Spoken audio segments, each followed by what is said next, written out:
Hi everyone, it's Chelsea here, bringing you another segment of Living in Southwest Florida. A lot of people are moving to Fort Myers, Cape Coral, Naples, and Southwest Florida in general every single day. And as a mom and as an admin to a popular local moms group and being plugged into many groups and social media, I see parents often asking about tips on making the move easier with their kids. So I thought that I'd take a moment and share a little bit about our story and some tips that made the move more enjoyable. Let's pause real quick before we jump in, though. If you could go ahead and hit that like button for me, I would really appreciate it.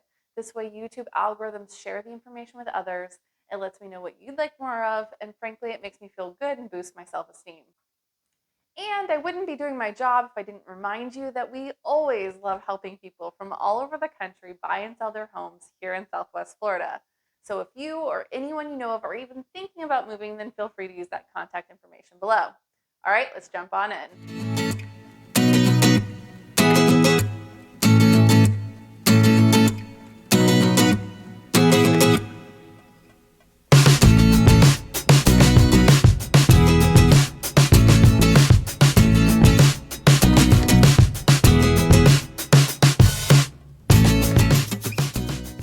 So we're going to take a quick step back and rewind the clocks a little to when we first came home to Southwest Florida. For those of you who aren't familiar with my story, I grew up here in Southwest Florida until high school, where I went on to finish high school and college in Michigan. And there I met the two loves of my life, my husband and my real estate. I practiced in real estate through college in Michigan, and then we moved to the West Coast where I grew my real estate practice further. And then after having children, we decided to come on home to Southwest Florida again and be closer to our families. This means I've been working in the real estate industry through multiple states and over 18 years, so I've seen a thing or two along the way. And frankly, it's hard moving to an area with little ones. So I thought it might be helpful if I gave you some tips of the things that helped us. The first was to empower them in the decision making. My eldest was able to give her input as to things that were important to her.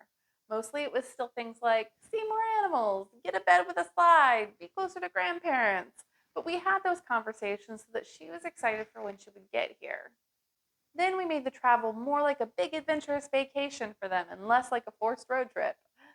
Since this time we were coming from the West Coast, we discussed the Grand Canyon and the Alamo and a pit stop at my brother's house so she could go to the beach. If you're coming from the north, there are some great sights to see along the way as well as the Blue Ridge Mountains, Gatlinburg, or Charleston. If you've made this trip before, I'd love to hear what your favorite pit stops are. Please go ahead and drop them off in the comments below. For us, we picked things that we thought she would find interesting, even though she was little. Like her highlights were getting a junior ranger badge out of the state parks we stopped at, and there was a drive through animal park that she absolutely loved.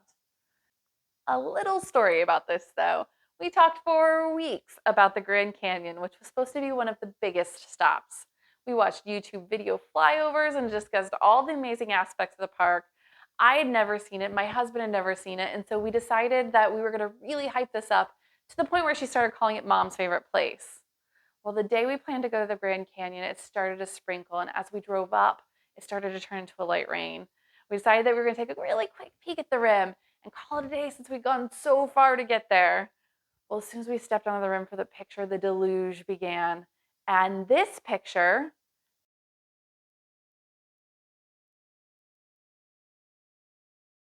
is the exact moment of the lightning hitting the rim of the canyon, shaking us to our cores, and making us believe that we were about to die.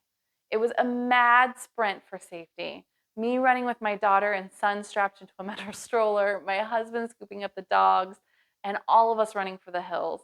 It literally felt like we were going to die, and it took a solid 6 months before my kid wasn't afraid of gray clouds in the sky. I guess my next tip after that would be to have contingency plans if things don't go right. Maybe there are backup things that you may want to do this instead, or maybe there are other fun things that you can plan to salvage it for when it goes wrong. For us, it was that animal park afterwards. And also, don't forget the car ride fun. We treated this just like we would any other long car trip. And so we got a few new fun toys and coloring things to make it specifically through the car to make it interesting. Another tip for us, since my littlest was still an infant at the time and my oldest was still having some issues with potty training, was that we took each day in small chunks so that they would not get overwhelmed. We found somewhere around 5 hours of drive time would really turn into about 8 or 9 hour road trip days with all the potty breaks, diaper changes, feed stops. The dogs needing to stop. And so we planned our trip out over a long calendar period to keep it fun and keep our mental sanity intact. My next tip would be to get involved on social media prior to the move, but take some of them with a grain of salt. All groups have their own vibe, and if one doesn't gel with your style, it's okay. There are others out there that are really great and useful. There are a ton of great local groups, and they're all willing to help answer any questions that you might have and point you into the right direction for resources on childcare, temporary housing, must do activities, and so forth.